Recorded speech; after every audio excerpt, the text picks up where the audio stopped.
Wyoming Territory, May 1887, the wind rolled low across the plains as Florence Fairley stepped off the eastbound train at the Cheyenne depot.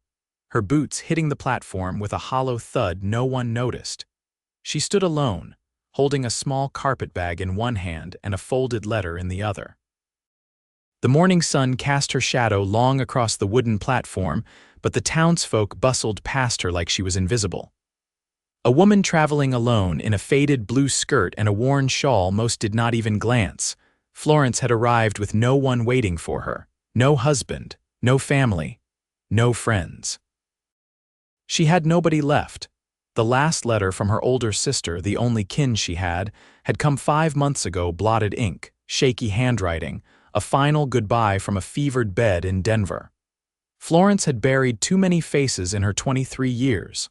Her mother to childbirth, her father to a mining collapse, her brother to the war. And now her sister gone too, but Florence was not running from grief. She was chasing a promise. The letter had said, "Come west. Start fresh. There's work here.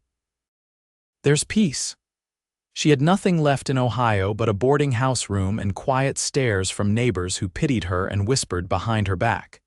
She came here hoping for something new. She waited on that platform for over an hour. Her legs ached, but she stayed upright.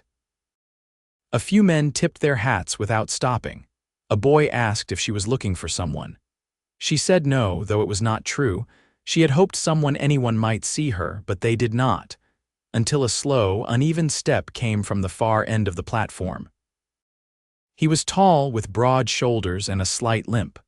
A band of leather covered his left eye and his hat sat low over his brow. He looked no older than 30, maybe a year or two more. His coat was dust-covered, his boots scuffed to hell, but his presence quieted something in her chest. He walked straight toward her, not rushed, not hesitant, just sure. "You waiting for someone?" he asked, his voice low and rough like gravel warmed by sun. Florence blinked at him. "No, not anymore." He nodded once, then looked around the platform. "People here got fast lives, fast eyes. They miss too much." She studied him, cautious. "You always notice strangers. Only the ones who look like they've been waiting too long." She did not answer. She did not look away either. "I'm Porter Dallen," he said, tipping his hat slightly, revealing a mess of dark blonde hair beneath. "Florence Fairley," he smiled, soft and crooked on one side. "Pretty name." She gave a small breath of laughter. "You do this often, talk to women left behind at train stations." He shook his head. "No, not since I lost my eye 2 years back. Makes people uneasy. They do not see me like they used to." "Then we have something in common," Florence said, her voice steadier than she expected. He looked at her hand, still clutching the letter. "You got a place to stay?" She hesitated. "No," she admitted. The platform had emptied. The sun sat higher now, heat creeping across the wood beneath them. Porter stepped closer, not too close, but close enough she could smell the leather of his gloves, the faint scent of tobacco on his breath. "I got a cabin just outside town, nothing fancy. But it has a roof, food, and a porch that catches the sunset just right." Florence stared at him, unsure if he meant it, unsure if she could trust him. Then he reached into his coat and pulled out a ring. A simple silver band. He knelt, right there on the dusty platform, one knee down, the wind tugging softly at the corner of his coat. "I know how this looks," he said, "but I am not asking for your hand out of pity. I am asking because I see you. I see someone strong. And I would be proud to stand beside you." Florence froze. Her throat tightened. He looked up at her with one good eye, steady and kind. "You do not have to say yes, but I will not leave you here alone." She stared at the ring. It was not new, not polished, but it was real. "Why me?" she whispered. "Because you waited, even when no one came. That kind of heart deserves something better than silence." Her fingers trembled. She reached out slowly. He stayed still, letting her take all the time she needed. Then she took the ring. "I do not know what kind of life I can give you," she said. "I do not need a perfect life," Porter said. "Just one we build together." She nodded. And when she slipped the ring onto her own hand, the wind shifted, and it felt for the first time in a long time like the world had taken notice. They walked off the platform side by side. his limp slow and hers matching it without question. Two strangers no longer alone. The wagon creaked beneath them as it rolled over the rutted dirt road, the sound of the wheels blending with the soft rustle of prairie grass. Florence sat beside Porter on the bench seat, her hands folded in her lap, her carpetbag wedged between her boots and the splintered wood. The mare pulling them was a dun-colored thing with a worn harness and a steady gait, her breath misting faintly in the morning chill. They hadn't spoken much since leaving town. The silence was not awkward, it felt like something being built rather than left empty. Porter guided the reins with ease, his left hand strong and sure, while his right hung looser, slower in its movements as though it had taken damage once and never quite healed. Florence noticed, but said nothing. After a while she asked, "Do you live alone?" He nodded, eyes on the stretch ahead. "Been that way since my brother passed. Took a bullet near Rawlins, trying to break up a saloon fight. Fool thing to die over." He flicked the reins gently. "Cabin's his, was mine before the war, now it's just quiet." Florence looked out at the wide land. "I've never known quiet." A gust stirred her hair loose from the pins, and she let it fall, not bothering to fix it. Porter didn't glance at her, but his voice softened. "You will." The wagon turned off the main track and followed a narrow path lined by wild sagebrush. In the distance, a low shape rose against the flat horizon, a modest log dwelling with a stone chimney, a lean-to shed, and a rail fence that sagged in one corner. The mare slowed without being asked, as if she knew the way by heart. Porter climbed down first and offered his hand. Florence took it without hesitation. His palm was rough, but his grip was careful, like he'd already learned how to hold things without crushing them. Inside, the cabin smelled of dry wood and iron. A small stove sat in the corner, its belly empty of coals. A cot lined with wool blankets stood against the far wall, and a table with one chair held a lantern and a jar of dried beans. There was no sign of a woman's touch, no lace, no pictures, no stray buttons in the corners. Florence looked around. "I'll sleep by the stove," Porter said, setting down her bag, "unless you'd rather I bunk in the shed." "There's no need," she said, her voice even. "It's your home." He nodded once, then reached for a tin kettle. "There's water out back, cold as a snake's belly this time of year, but clean. I'll fetch some." While he stepped outside, Florence wandered to the window. The glass was rippled, imperfect. Through it, she saw the wind sweeping across the grass like a tide with no end.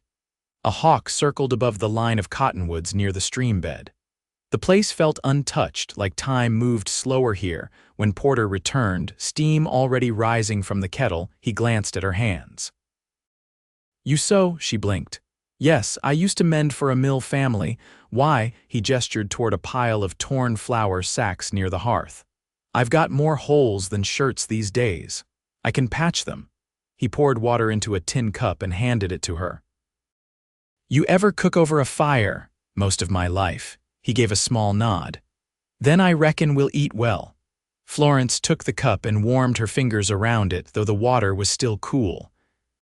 She studied the man before her, the lines around his mouth, the way he watched the stove like it was a living thing.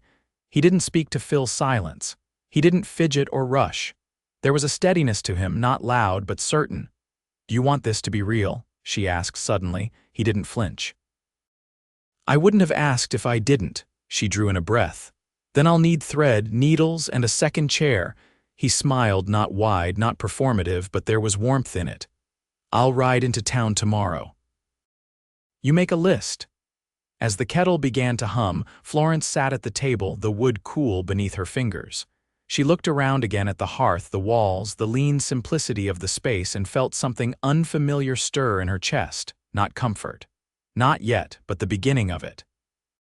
By the third morning, the rhythm between them had begun to settle into something unspoken, but understood. Florence rose before the light crested the hills, washed her face with the cold basin water, and set about making cornbread beside the stove. She didn't ask permission. Porter didn't offer instructions. They simply moved around each other with the quiet ease of two people who'd learned long ago not to disturb stillness unless it was necessary. Porter returned that morning from town with a small bundle wrapped in canvas, 2 spools of thread, a tin of buttons, a pair of bone-handled scissors, and a worn chair with a cracked leather seat. He carried it in one arm, the other hand bracing the frame against the wind that had picked up across the flats. Florence opened the bundle on the table, fingers brushing the folded cloth and polished metal. "You traded for all this?" "I had an old saddle the blacksmith wanted." "Didn't fit the mare right anyhow." She glanced at the chair, then back at him. "You didn't need to ride all that way for one." "I did," he said simply. "You asked." They didn't speak again until evening, when the sky turned the color of river clay and the wind settled low.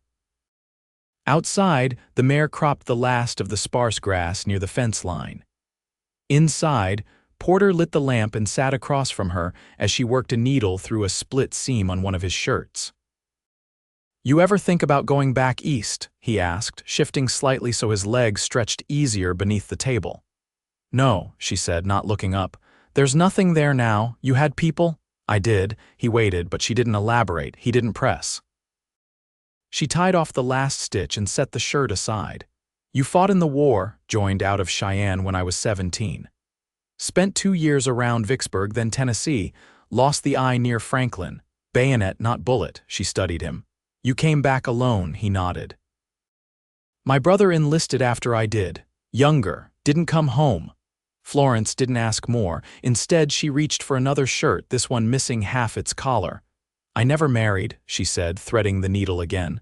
"Not for lack of asking. But I didn't want to sit in someone's parlor waiting to be told how to speak, how to dress, when to laugh. I don't know what kind of wife I'll be." Porter leaned back, the lamplight catching the edge of his jaw. "I don't need a wife who knows how to curtsy.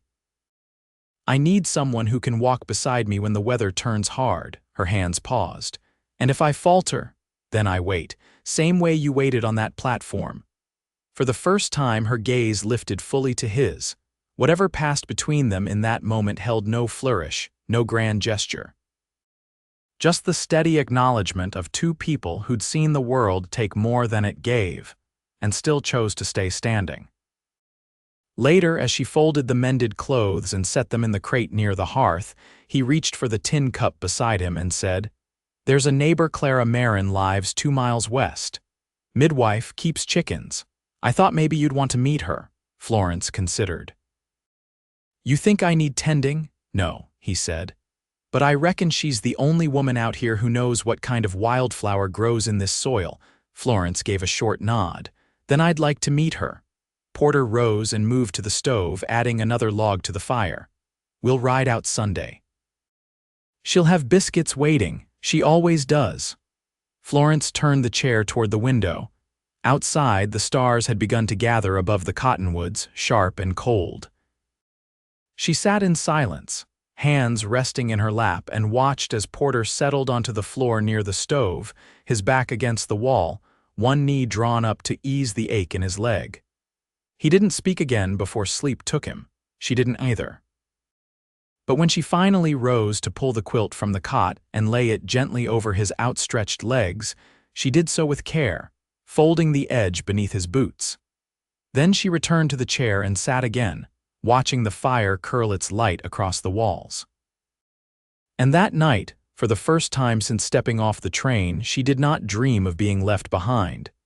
They set out for the Marin place just after sunup, the wind still, and the sky streaked with thin clouds the color of ash. Florence rode behind Porter on the mare, her arms wrapped lightly around his waist, the hem of her skirt dusting the saddle's edge. She hadn't ridden since she was a girl, and the motion made her thighs ache, but she kept quiet, leaning into Porter's back when the trail dipped. He didn't speak until they reached the rise beyond the cottonwoods where the grass grew wild and untended. Clara's husband was a freighter. "Broke his neck hauling timber off the Laramie Range," he said, voice even. "She buried him herself, then raised her boys alone.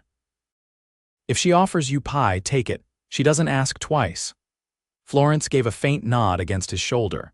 The Marin homestead came into view just past a bend in the trail, a stout, 2-room cabin with a sod roof and a chicken coop fenced with salvaged wagon boards. Smoke curled from the chimney. A boy of about 12 split wood near the door, his swing steady, though the axe looked too heavy for his frame. Clara stepped out onto the porch as the mare slowed. She was small and square-shouldered, her apron streaked with flour and her hair tucked beneath a sun-bleached kerchief. Her gaze flicked from Porter to Florence, landing on the ring at Florence's finger without comment.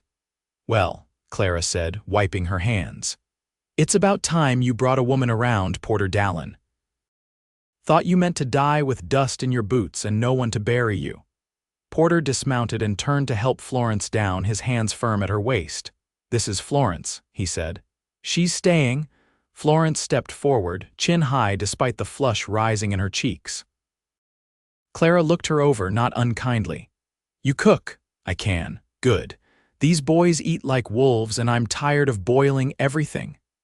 Clara led her inside without ceremony, and Florence followed, the screen door snapping shut behind them. Inside, the cabin smelled of yeast and lye soap.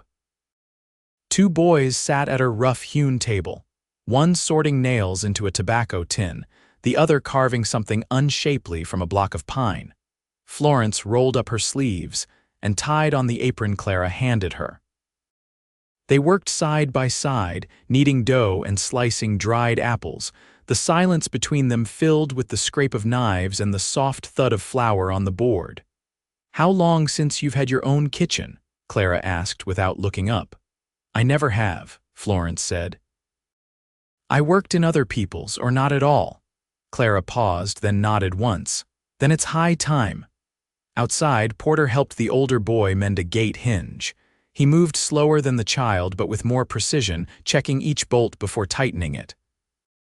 Florence watched through the window, her hands still in the dough, and felt something settle low in her chest, an unfamiliar sense of place, not yet peace, but the promise of it. After the meal, Clara sent the boys to the creek and poured coffee into 2 enamel mugs. "You're not just passing through," Clara said, handing Florence one. "That man's been alone too long to let go easy." "I wasn't looking for anyone," Florence replied. Clara leaned against the counter, arms crossed. "That's when the good ones show up. When you're not asking." They rode home late in the day, the mare moving slower with the added weight of flour and dried beans Clara had insisted they take. Florence leaned against Porter's back again, her arms more certain this time, her hands resting just above his belt. He spoke only once as the trail turned toward the cabin. "You didn't have to go." "I did," she said. "You wanted me to meet someone who knows how to stay." He didn't answer, but she felt his breath shift, deepening like he'd been holding something tight in his ribs and had finally let it go. That night, after the fire had burned low, Florence opened the window above the cot and let the night air in. The stars were faint behind the clouds, but the breeze smelled of sweetgrass and distant rain. She turned to find Porter still at the table, mending a strap on the mare's bridle by lamplight. "You can leave it," she said softly. He looked up. "It'll crack worse by morning." She crossed the room and took the awl from his hand. "You've done enough for today." "Let me carry something." He didn't argue. He sat back, watching as she threaded the leather and pulled it tight. "You've got a careful hand," he said after a while. "I had to learn. You can't unpick a life once it's stitched wrong." He nodded, then stood and moved toward the cot. "You can sleep there tonight," Florence said. "I'll take the chair." "You sure?" "I'm not made of glass, Porter." He looked at her for a long moment, then gave a slight incline of his head. They slept in the same space, not touching, not speaking, but the silence between them had changed. It wasn't the hush of strangers anymore. It was something woven, something beginning. And as the wind rose outside and the boards creaked softly in the rafters, Florence felt, for the first time in years, that she would not have to carry everything alone. The thaw came slow that spring, with the snow receding into the gullies and the earth softening beneath bootsteps. Florence stood barefoot on the cabin stoop one morning, sleeves rolled and a tin pail in hand, watching the mist rise off the creek. She didn't feel the chill anymore, not the way she had when she'd first arrived. She'd grown used to the land's silence, its blunt honesty. It didn't rush her. It didn't ask more than could be given. Inside, Porter was sanding a length of pine board, the rasping sound steady. He'd taken to building things in the evenings: a bookshelf, a frame for the cracked window, a bench that now sat by the fire. He didn't speak much while he worked, but he made room for her in every motion. When she passed behind him, he shifted without being asked. When she brought him tea, he set aside the plane without finishing the stroke. That morning, she brought in the laundry, arms full of shirts stiff from wind. As she reached for the line again, Porter stepped out with a tin box in his hand. He held it out without preamble. "Found this while looking through my brother's trunk." Inside were a handful of old tintypes, 2 boys in suspenders, a woman with a braided bun, a man seated on a horse so tall his boots barely grazed the stirrups. Florence brushed her fingers over the images. "You look like your mother. I never knew her long. She died before the war took hold." He paused. "I thought maybe we could keep them on the shelf if you'd want." "I'd like that." Later that week, they rode to the Marin place again, this time with 2 hens in a crate and a sack of rye flour.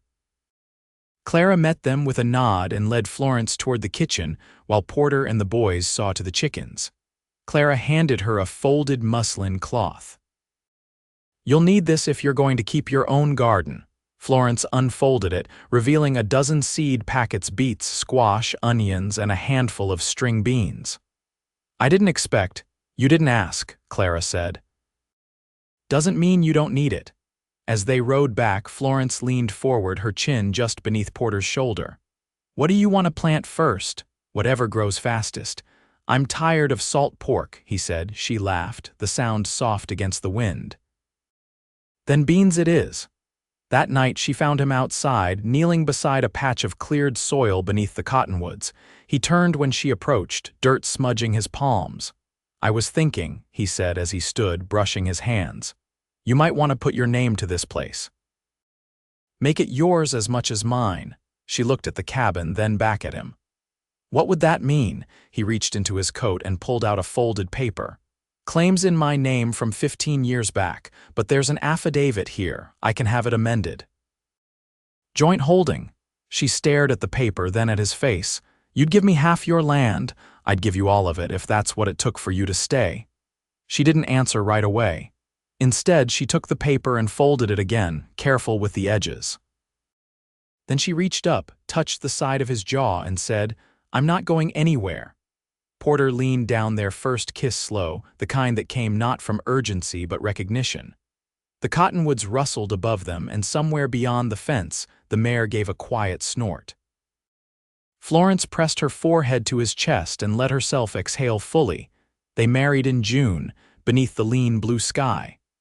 Clara brought biscuits and a jug of cider. The Marin boys carved a sign that read "Dallen Place" and nailed it to the fence with crooked pride. No preacher came, but vows didn't need witnesses, only truth. Florence wore a dress she'd sewn from muslin and lace salvaged from a trade bundle. Porter brushed the dust from his Sunday coat and stood with both feet firm, his one good eye never leaving hers. "I have no riches," he said. "But I have hands that will build you shelter and a life that will make room for your name," she replied. "I've no dowry to give, but I have strength enough to stand beside you and time enough to make a home worth keeping."